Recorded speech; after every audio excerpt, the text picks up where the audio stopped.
Video కనుక నచ్చితే ఖచ్చితంగా లైక్ చేయండి.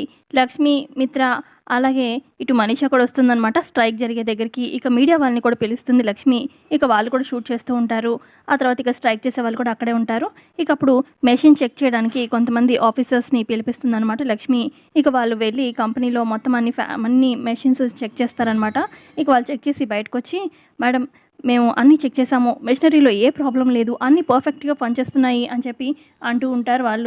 ఆ మిషన్స్ వల్ల ప్రమాదం జరిగే ఆస్కారమే లేదు అని చెప్పి అంటూ ఉంటే, ఇక అప్పుడు అక్కడే ఉన్న మనీషా తెల్లమొహం వేస్తుంది. ఏంటి ఇప్పుడు నెక్స్ట్ పరిస్థితి అన్నట్టుగా.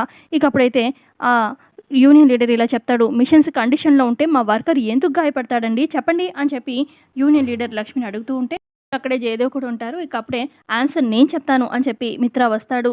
ఆన్సర్ నేను కాదు, దీనికి సమాధానం, సరైన సమాధానం పైడి తల్లి చెప్తాడు అని చెప్పి చెప్తూ ఉంటాడు మిత్ర.